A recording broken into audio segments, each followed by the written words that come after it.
Hi, and welcome to another episode of Illuminating Primary Care. My name's Kirsty, and I'm your host for today. And I'm joined by Dr. Shoaib Hasan Tara. Shoaib is currently a GP registrar and will soon be qualifying. He's also a member of the Green Party, as well as being the executive leader for the APPNE, which is an association of physicians of Pakistani descent. So, welcome, Shoaib. You've clearly been incredibly busy since you came over here to the UK. It's really great to have you with us today. Thank you. Thank you so much, Kirsty. And thank you, Menlo Park, Recruitment, and the whole team who provided me opportunity to talk about primary care and also to talk about Green Party. So, yeah, I'm so excited to see you. Marvellous. Well, we're excited to have you here as well. Thank you. So I'd love to kick off and talk about our local area here in Leeds. What are the biggest health challenges that you see locally in Leeds that general practices are dealing with currently, Shoaib? So I think what we see in Leeds, it is a reflection of what we see in the whole country. So as a primary care doctor, I can see that basically we are having a challenge of increased number of mental health problems. That's our biggest challenge, and then afterwards, obviously, we have to deal with the long-term health condition, which includes diabetes and cardiovascular problems. Now, another problem which is actually across the country is we have aging population here, and then if you talk about Leeds, obviously there are some problems. There are some areas which have where our communities with deprivation they live, and they are basically they need some extra support and extra help. That's another challenge which we have to see. So and I think the whole primary care is facing another issue, which is basically delayed access of patients to the secondary care and tertiary care, which is a biggest challenge right now for the GPs, because patients are waiting for months and months for the appointment, and they are coming back again and again to primary care. I would add another layer for the international doctors, which they have to worry about essentially their visas, their relocation, as well as some due to recent political narratives, they are feeling undervalued as well. So these are actually I would summarize in terms of challenges. Mm-hmm. Yeah, for sure. You've touched on the GP workforce crisis a little bit there in terms of patients gaining access, and I was going to touch on the international doctor side of things as well further in our conversation. But what's your view, firstly, on the GP workforce crisis, and also, what do you think the Green Party would do differently to improve retention of GPs? I think that's a great question. So if we talk about population versus doctors, so we got one GP for 2,200 patients, which is basically a huge number. No, we are not increasing number of doctors in parallel with the amount of the number of population which is actually increasing. So that is creating a huge gap actually. So I think we need to recruit more, which should be parallel with the increased number of the patients. Um, so recruitment is a one issue, but I think at the moment UK has another biggest issue of retention of fully qualified GPs, and I would say people are literally flying from this country after completing their graduation, after completing their GP training. And the reason, if you want to talk about, is basically hostility created by certain political parties for the immigrant doctors, and there are so doctor friendly policies in other countries, and that's why people are moving to either Australia or Canada, or some people are moving to Ireland even because the visa policies are quite doctor friendly. Mm. Yeah, it's really interesting, and I know that the government changed the ARRS model to try and help general practice. But what are your thoughts on that? Do you think it helped general practice, or do you think it just fragmented care? Right. So before I go, sorry, I didn't answer the second bit of the question. So as a Green Party supporter, I think what we're going to do to increase the retention is to make the policies which are more doctor friendly, so that the visa policies, if they are doctor friendly, we're gonna have more doctors which are getting training here, and more doctors which are actually staying here to serve our population. So that's what we probably propose to change. Now, the ARS model, I think principally the intention was great to basically create a multidisciplinary team, and I think to certain extent it works very well. But if it actually complement the GP work, then it's great. But it's not to replace the GP, if that makes sense. Now, I think the best way to move forward with ARS model is essentially to give funding to the individual practices rather than giving to the PCN. And I think that's the only way we can get best outcome of this. Mm. Yes, so it looks like funding has been moved, or a proportion of funding has been moved from the PCN to the practice, but it's ring fenced for GPs. It's not yet for all of the clinicians. So you actually think all of the ARRS funding should be at practice level? Yeah, yeah. Yeah, I have to say I agree with you. Yeah, yeah. Okay. And do you think that general practice is almost being set up to fail with the current funding model? I think I agree with this because if you see, we have increase in demand, we have decrease in recruitment, we are making policies which actually decreasing the retention of the doctors. We are poorly funding to, in general, to all practices. Plus, we are basically poorly funding to those practices which actually deal with the areas with deprivation population, where actually the needs are very complex and the funding should be more. Yeah, yeah, Yeah. yeah. I agree. I agree. And one thing that I found frustrating is that so much of GP workload is driven by preventable illness, like you say, chronic illnesses that can be prevented. What policies would you prioritize to reduce the demand and actually help patients be more proactive with their health? Right, that's a great question, and I will go into detail about this. So Mm, essentially, if you talk about prevention, so prevention is always, it starts before the general practice, before patient comes to the general practice. So it starts at government level. It starts basically with the political decisions, and there's so many environmental and social factors which are adding to the problems. And so I will go say, for example, we have at the moment problem of air pollution, right, which is basically increasing respiratory diseases. We have poor food regulation, which is leading to obesity, and which is essentially mother of so many diseases. Now, similarly, we have poor transportation system, and we have essentially poverty, and young people are having more and more mental health disorder just because we're not providing enough platform to the young people, and poverty is causing so many problems now. People think if they go to the GP, right, and GP is going to solve all these problems.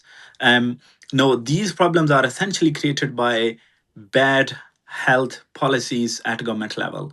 No, these needs to be addressed. If we have cleaner air, we have less respiratory diseases, right? We have, if we have good food regulation, right? So we increase the infrastructure for cycling, for walking, enough parks, enough green spaces, then we will be able to essentially avoid so many diseases which are caused by these factors. Now, if you ask about what should we do, I think I would go one by one. We should have energy efficient houses because they are also part of the problem. We need clean air. We need essentially affordable healthy food. Now, if I say to my patient that you need to eat healthy and you need to live a healthy lifestyle. Now, the question comes, is healthy food affordable to this patient? No, this is basically beyond the GP. And that's why I would say prevention starts before outside the general practice, right? So it's the government who should essentially provide us circumstances where the affordable healthy food is available, right? And people can live affordable healthy lifestyle. So I think that is the main thing. So we need to invest on infrastructure which is more oriented towards a healthy lifestyle, and we need to improve the public transport. If we have better public transport, there will be less cars on the road and less basically pollution. So that's another essentially can be solved at government level.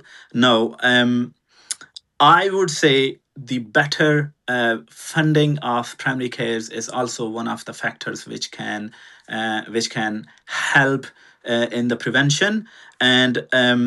And again, obviously, there are so many regulations they can do: food regulation for smoking and alcohol, which can be improved, and which are basically the causative factors of so many diseases.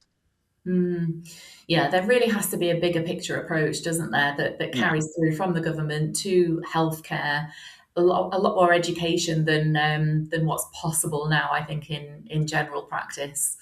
Yeah. Yeah, for sure, for sure. And obviously, you've touched on practices in more deprived areas, dealing with significantly more pressure, Yeah. significantly more issues, not just health issues, but social issues as well. Do you think the current funding reflects the reality? Well, I think that's what I was talking about. So basically, um, the uh, the funding should be more to these areas where people with deprived deprivation are living, basically. And they, because these communities have very complex needs. They have social problems, they have language barriers, they have essentially mental health disorders, which, say for example, asylum seekers and people move, refugees, and all those they have a very different need as compared to a normal person lives in the country. So they need extra support. Those practices who are dealing with these patients need extra support, but uh, on the contrary, they are not funded enough, and that's why the practices struggle. Yeah, it's incredibly difficult. I mean, it's a different job entirely, isn't it, when you're dealing with a patient demographic who are informed and educated compared to the sort of lower socio-economic demographic, for sure. Yeah, yeah. Um, and from a green perspective, again, there has to be a strong push for greener healthcare. But what do you think that actually looks like for a busy GP practice? So if you talk about again the greener healthcare, it's all those things which I enlisted before. It's energy efficient houses, clean air, good food regulation in the food, smoking and alcohol, and then essentially investing more on deprived areas, retaining essentially your trained GPs, and also basically we need extra support for the mental health, and also basically we need to invest in um, in the public transport so that less cars are on the road. We need to invest in the cycling infrastructure so that again to prevent air pollution. So all those sorts of things we need to implement at provincial at government level, and then obviously we'll support the practices as per their needs, rather than as per their just location. What can a GP practice do to become more green, if you like, more sustainable? So I think when the government sets different targets, right? Um, I think they should the target should be flexible rather than rigid. No, a GP can give an advice, right? No, it depends on the patient's circumstances, how what patient can do and what the patient cannot. So that is a major issue, which is again basically dependent on our political decisions, our government decisions. So GP can give an advice, right?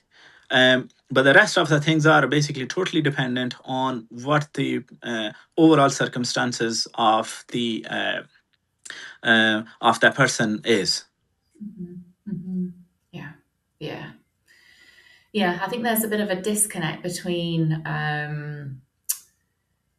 what patients want, i.e., fast access, but also there's an emphasis that has to be placed on clinical continuity of care.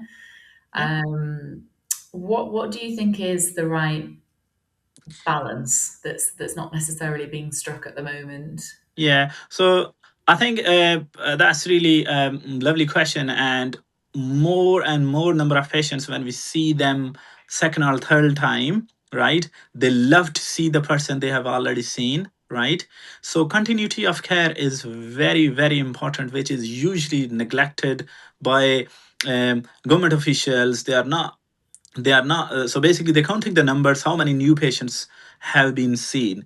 So I think if we are concerned about acute issues, yes, the more access is more important, right? But if we want to see our long-term conditions like diabetes, like cardiovascular diseases, hypertension, so in these cases we need to provide continuity of the care, which is actually gives patient more satisfaction. So I think there should be a fair balance. And when we talk about essentially the access number of access, are how many new patients we have seen, um, it should also be given value that how many number of patients we see having with the long-term conditions, because patient have to live with that condition for their rest of the life, and they love to see their doctor again, if they have seen them before. So I think it needs to be equally valued, and it should be essentially it should be given equal importance. I 100% agree. And as a patient myself, obviously, I really do value seeing the same clinician every single time. And then you're not just repeating yourself. There's a bit of recognition there in terms of what you've, been to the Yeah. GP surgery for previously. And I think it's incredibly valuable. So, yeah, I completely agree. Completely agree. And in terms of the future of general practice, I understand that there are very recent proposed changes to visas and also indefinite leave to remain. And this will likely affect a lot of doctors and clinicians who are in the UK at the moment.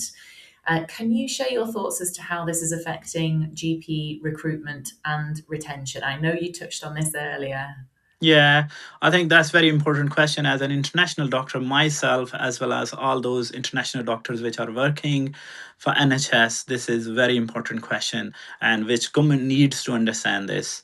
Um, in recent last 2 to 3 years, I have seen a very big surge of doctors planning to move or already have moved to either Australia or Canada, because the immigration policies are very doctor friendly. Now, while obviously there is no new rule has been implemented, but there is lot of volatility at the moment, and doctors are not sure what's going to happen to them, what's going to happen to their spouses, and obviously there are so many doctors who also um, suffer an issue where they want to bring their dependent parent who is they are the only carer of their parent, but they cannot bring, although despite having resources here, right, and they can afford them, but they cannot bring due to visa policies. Now, if I tell you the data about how doctors have been valued in different countries, so in Ireland, basically they have introduced, especially for the doctor, is called stamp 4 visa, which is equivalent to indefinite stay, and they give you after 2 years of service, right? At the moment in NHS, we are given ILR after 5 years, right? But in Ireland, essentially they give you after 2 years, and after 2 years, doctor, they don't have to worry about the visas and jobs, and they are happy to live, and that basically increase their retention. If we talk about Australia, if you go over there, right, they have a visa called TSS 482. It's basically when you start the job, they give you 2 to 4 years of visa, and once you start working, even in after first 6 months, you are able to apply for citizenship, right? You don't even have to wait for like 2 to 4 years, right? And similarly, I don't know if you heard the recent Canadian department, immigration department, they announced essentially 1 year requirement. So a doctor who works over there for 1 year, and then that doctor is eligible to apply for something which is equivalent to indefinite stay. Similarly, if I talk about New Zealand, so they have basically tier 1 visa for most of the medics. When you start working with them, you are able to apply for the citizenship. Now, why this is important? Because this is important, it increases retention. People don't have to worry, oh, what if I don't have visa, what if I have to bring my spouse, what if I have to bring my parents over. So basically you're not worried about these problems, and then the only worry left with is basically you focus on your work rather than you just keep thinking about these things. So I think I would support, as a Green Party supporter, I will raise this to my party as well, and I'm raising to this government as well that they need to change the visa policies, because doctors are really in high tax bracket anyway. Uh, there is no doctor who is earning less than 50,000. So they are paying good amount of taxes. They can afford. So they should be prioritized, because they are contributing huge to the to this community. And I think the government should make doctor friendly visa policies in this country to increase the retention, which is and there are so many other healthcare workers which are looking after our aging population, and we need these people, and the only way we can keep these people is making uh, uh, friendly immigration policy. Yeah.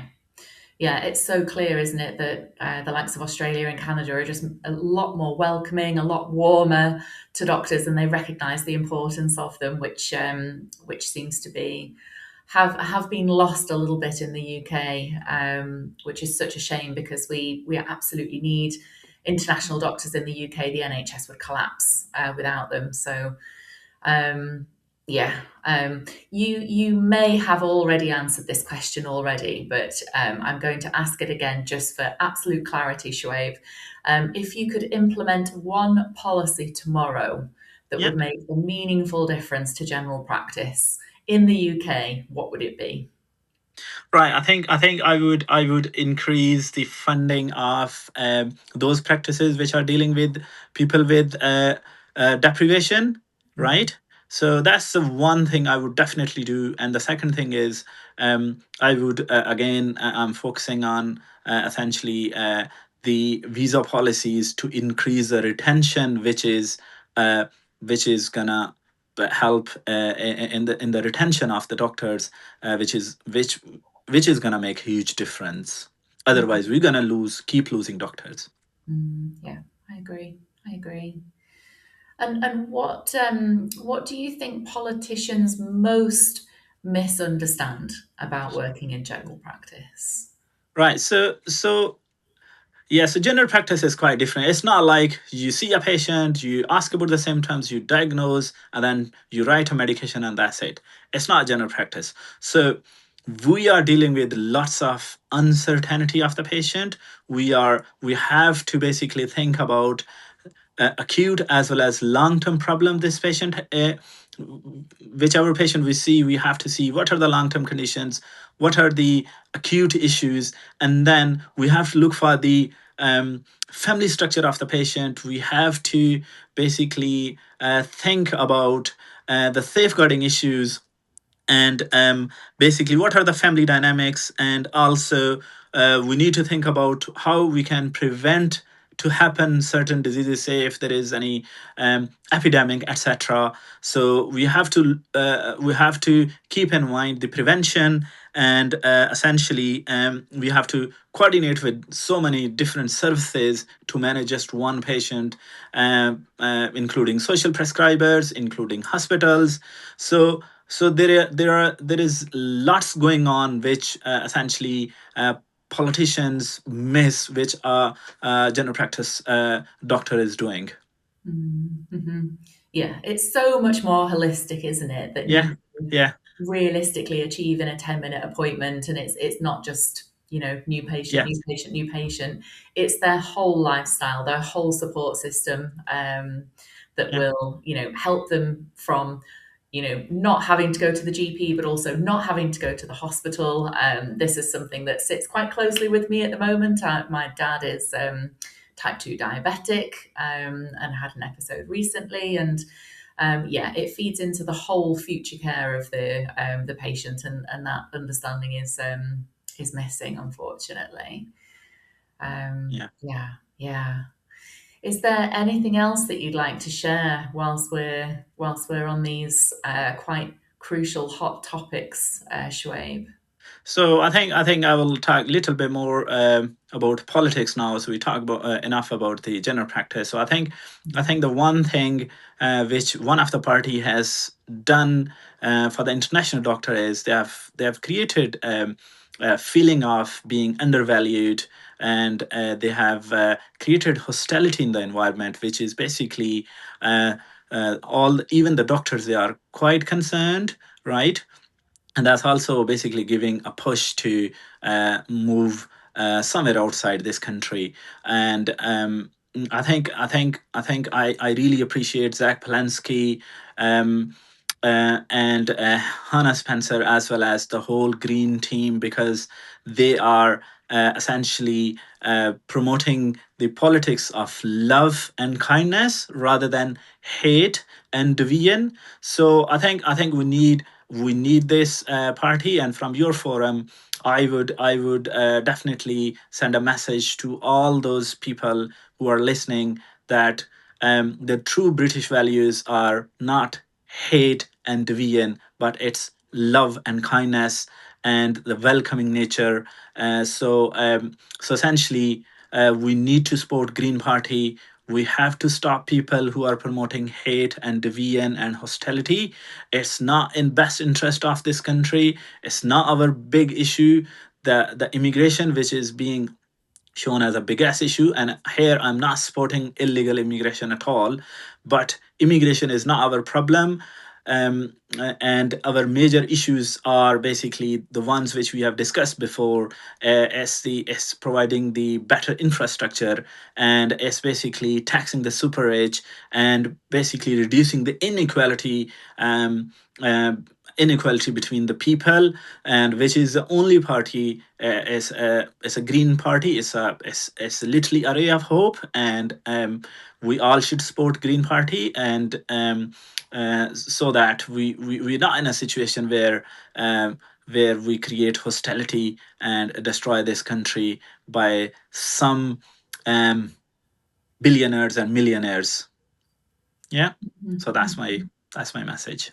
Yeah, yeah. Thank you so much for capping things off like that. It is a really refreshing, very positive message that you've shared, and it's definitely welcomed here. And yeah, it's just really wonderful to hear, rather than the very negative politics that we see on the TV all the time. And I just really want to thank you again, Shoaib, for coming on here and talking to us in your evening when you're no doubt tired after work, working in Oh, I'm clinics. great. So I'm fine.